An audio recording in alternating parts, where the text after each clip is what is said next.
I used to believe I was a good man. I paid the bills on time. I never missed a day of work. I kept food on the table, a roof over our heads, and made sure my family never had to worry about survival. People respected me. My colleagues trusted me. Neighbors greeted me with admiration. If you had asked anyone back then, they would have said, "He's a solid man, responsible, dependable." I wore those words like a quiet badge of honor, something I never spoke about, but always carried inside me. It felt enough. It felt like proof that I was doing life the right way. And maybe that was true. But there was a boy in my house who never saw me that way. My son used to wait for me every evening. I remember the sound of the front door opening, the faint creak it made, followed instantly by the rhythm of his small footsteps rushing across the floor. He never walked. He always ran, as if every second mattered. His eyes would light up the moment he saw me, wide and full of something pure, something I didn't understand back then. To him, I wasn't just his father, I was his whole world. He would start talking immediately, words spilling out faster than he could control them, telling me about his day, his drawings, the games he played, the friends he laughed with, and the tiny victories that meant everything to him. And I would nod, or sometimes I wouldn't even do that. "Not now," I'd say, loosening my tie, already feeling the weight of the day pressing down on me. There was always a reason. Work had been long. Meetings had drained me.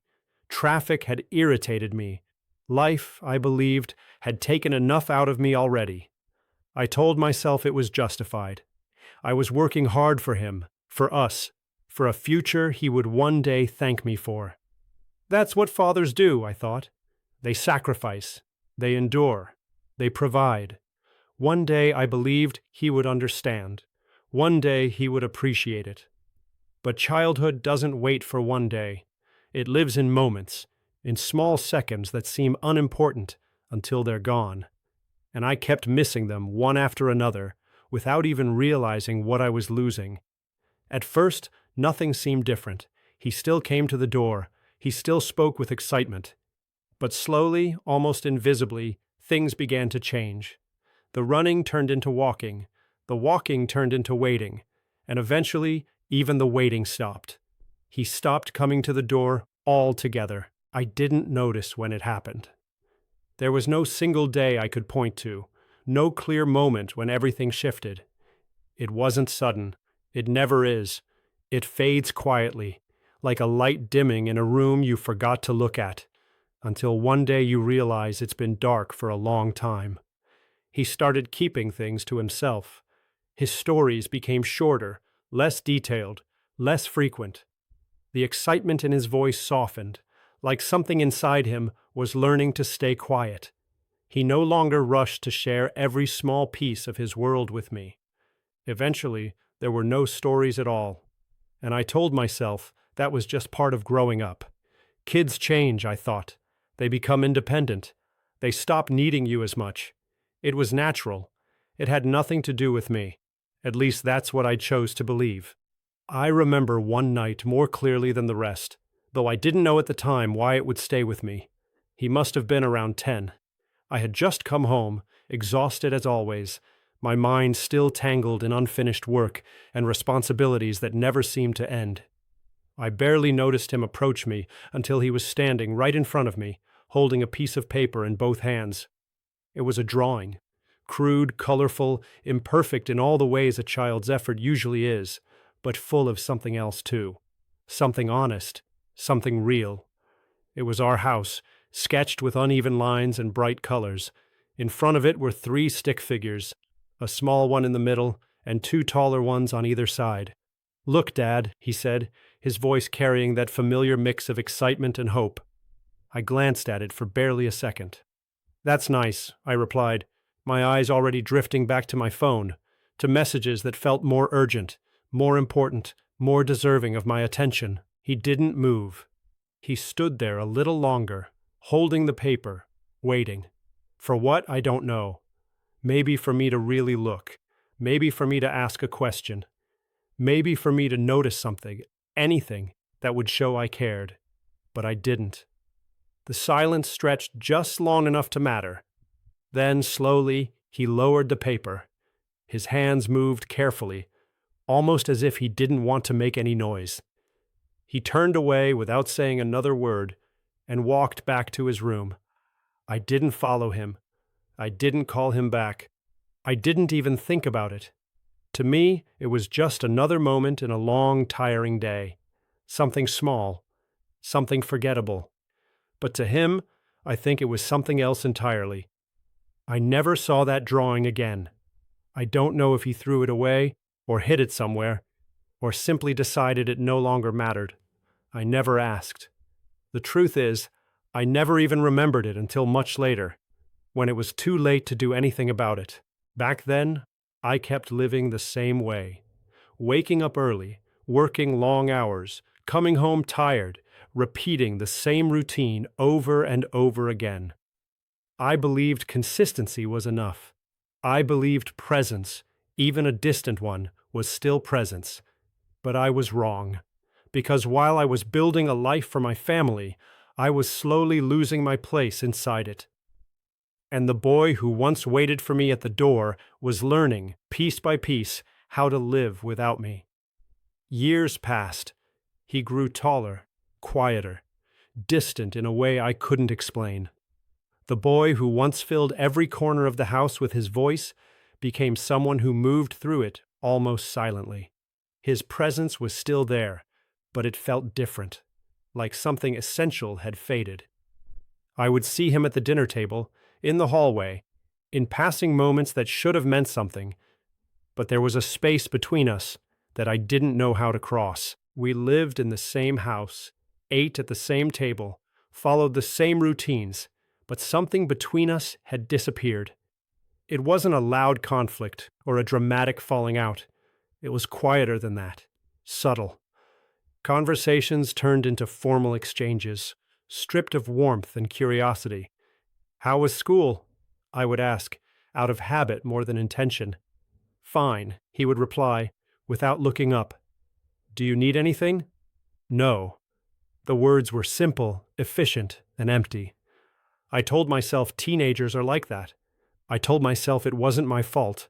It was easier to believe that distance was natural than to admit it had been built over years, moment by moment, by my own absence. I convinced myself that he was just growing up, becoming independent, learning to stand on his own. That's what I had wanted, wasn't it? A strong, self-sufficient son. Someone who didn't rely on anyone. But I never stopped to ask what it had cost him to become that way. The truth didn't hit me until much later, when there was no easy way to fix it. It was his graduation day, the kind of day parents are supposed to remember forever. I sat in the crowd, surrounded by families filled with excitement and pride, clapping as names were called, one after another. When his turn came, I straightened in my seat, my hands coming together in applause that felt automatic at first, then heavier as I watched him walk across the stage. He looked confident, composed, taller than I remembered. For a brief moment, I felt something close to satisfaction. I had done my job. I had provided. I had ensured he had the opportunities he needed. I had raised a capable young man who could stand on his own feet. That's what mattered, or at least, that's what I had always believed. After the ceremony, the crowd spilled out into open spaces filled with laughter, cameras flashing, families hugging tightly as if trying to hold on to the moment. Parents wrapped their arms around their children, speaking with pride, emotion, connection that felt alive and visible. I walked toward him, rehearsing something in my mind, something that would sound like pride, something that would finally bridge the distance, even if just for a moment. But he was already with his friends, laughing, smiling, talking in a way I hadn't seen in years. There was an ease in him, a lightness that didn't exist when he was around me. It struck me in a way I wasn't prepared for. I slowed down, stopping just a few steps away. I waited for him to notice me. I thought maybe he would turn, see me, and that familiar look from his childhood would return, even if just for a second. But he didn't. He kept talking, kept laughing, completely absorbed in a world that didn't include me. And in that moment, something inside me broke. Not loudly, not dramatically, but quietly, like a realization settling into place after years of being ignored. I wasn't part of his world. Not really. I stood there longer than I should have, unsure of what to do with my hands, my thoughts, the sudden weight in my chest. Eventually, he glanced in my direction, not with excitement or relief, but with simple acknowledgement, as if I were just another familiar face in the crowd. I gave a small nod. He nodded back. That was all. Later that night, we sat in the car, driving home in silence. The road stretched ahead, illuminated by passing streetlights that flickered across his face in brief intervals. I wanted to say something, anything that might reach him, but the words felt foreign, like I was trying to speak a language I had never taken the time to learn. "Hey," I said finally, my voice quieter than I expected. "I'm proud of you." He nodded, looking straight ahead. That was it. No smile, no pause, no emotion that lingered. Just politeness.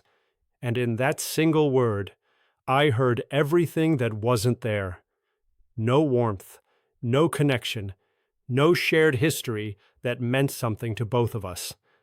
Just a response, clean and distant, like something you offer out of respect rather than feeling. That's when I understood something I had spent years avoiding.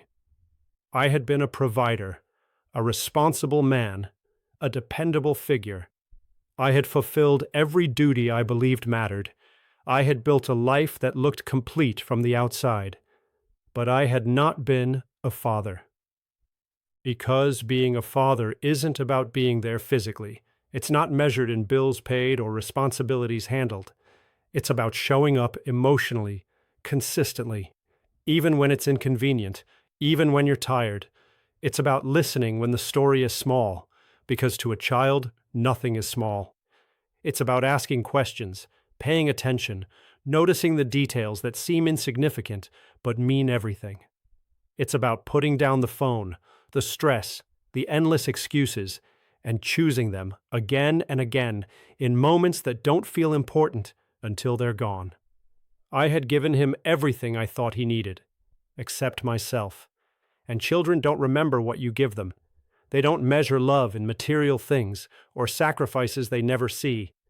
They remember how you made them feel, whether you listened, whether you cared, whether you were truly there. Now the house is quiet, too quiet, the kind of quiet that doesn't feel peaceful but heavy. His room is empty, but sometimes I find myself standing at the door, looking inside as if I might catch a glimpse of the boy who used to wait for me. The bed is neatly made. The shelves are still. There are no scattered toys, no drawings taped to the walls, no signs of the life that once filled that space. Only absence. I think about that drawing often, the one I barely looked at. I try to remember what it looked like, but the details are gone. All I can see now is the moment I didn't give it, the second I dismissed it, the opportunity I let slip away without even realizing it mattered. I wonder what he felt standing there, holding that piece of paper. I wonder if he waited just a little longer than I remember. I wonder if that was one of the moments he began to let go. And sometimes, when the silence feels unbearable, I ask myself a question I can't answer. In his version of that picture, was I even smiling? Or was I just there? A good man, but a bad father. If you're hearing this while there's still time, don't wait for regret to teach you what love should have. Sit with your child. Listen even when you're tired. Look at what they show you, even if it seems small. Because those small moments are where their world lives and where your place in it is built. Being a good man is not enough if you are not a present father. Choose them today, not someday. Because one day, the door will stop opening, the footsteps will fade, and all you'll have left are the moments you didn't take,